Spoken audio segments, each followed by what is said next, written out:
నమస్తే, welcome to Chanakya news. ఇప్పుడు ఆంధ్రప్రదేశ్లో ఈ ఇసుక విధానం అని చెప్పేసి ప్రభుత్వం ప్రవేశపెట్టింది కదా, మనం చూసాము. దాన్ని ఈ ఇసుకాసురులు ఎవరైతే ఉన్నారో పెద్ద పెద్ద బడాబాబులు కానివ్వండి, రాజకీయ అండ ఉన్న నాయకులు కానివ్వండి, వాళ్ళు ఏం చేస్తున్నారో మీకు ఇప్పుడు చూపించే ప్రయత్నం చేస్తాను. చూడండి, మనం ఇప్పుడు నిమగాం, ఇప్పుడు ఇది ఉంది కదా నిమగాం వంతెన, ఈ వంతెన మీద నుంచి మనం మీకు చెప్తున్నాను. ఈ పక్కనే మనకి ఇసుక ర్యాంప్ ఉంది, ఇది ఇక్కడ నిమగాం ఇసుక ర్యాంపు.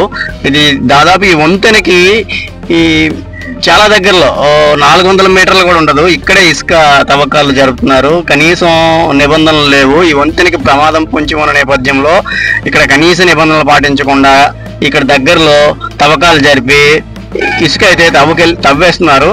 ఇక్కడ రోజుకి దాదాపుగా స్థానికులు చెప్పే కథనం ప్రకారం 200 నుంచి 300 లారీలు రాత్రిపూట ఇక్కడ లోకల్ గ్రామస్తుల్ని నిద్ర పట్టనివ్వకుండా రాత్రిపూట వాళ్ళకి ఎట్లా ఉంటుందంటే నరకం చూసినట్టు ఉంటుంది వీటి హార్నలతో. అంత దారుణంగా తయారైంది ఇసుక ర్యాంపు దగ్గర నుంచి. చూస్తున్నాం కదా ఈ ర్యాంపు, అక్కడ చూడండి జేసీబీలు మెషిన్లు.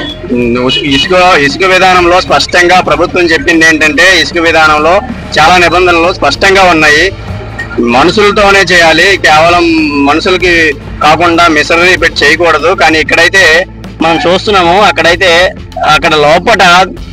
చాలా లోపల 2 జేసీబీలు ఉన్నాయి, 2 మిషన్లు పెట్టారు.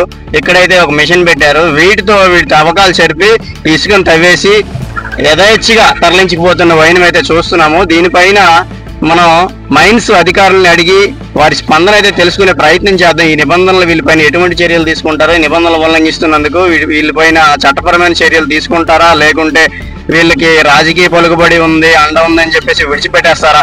దీన్నైతే నెక్స్ట్ వీక్ అయితే మనం డిప్యూటీ సీఎం పవన్ కళ్యాణ్ దగ్గరికి అయితే వెళ్లే కార్యక్రమం అయితే ఉంది. ఆయన దృష్టిలో కూడా ఈ సమస్యను పెట్టే ప్రయత్నం అయితే చేస్తాను. ఆయన అయితే స్పందిస్తారని చెప్పేసి అందరికీ నమ్మకం అయితే స్థానికులు వ్యక్తపరుస్తున్నారు. తర్వాత చాలా మంది కూడా దీన్ని పవన్ కళ్యాణ్ గారు అయితే అక్రమాలు జరగనివ్వరు, చంద్రబాబు నాయుడు కూడా సీరియస్ గా ఉన్నారు ముఖ్యమంత్రి గారు అని చెప్పేసి అంటున్న నేపథ్యంలో ఎటువంటివి జరుగుతున్న యథేచ్ఛగా మనం ఈ బ్రిడ్జి చూస్తున్నాము, రహదారి ఆంధ్ర ఒడిశా బార్డర్. ఇక్కడైతే యథేచ్ఛగా ఈ పక్కనే నేరుగా ఎంత దూరం లేదు, పక్కనే ఇంత అన్యాయం జరుగుతున్నా దీనిపైన ఇంతవరకు చర్యలు లేవు. దాదాపుగా 4-5 నెలల నుంచి జరుగుతున్నా దీనిపైన ఇంతవరకు చర్యలు లేవు.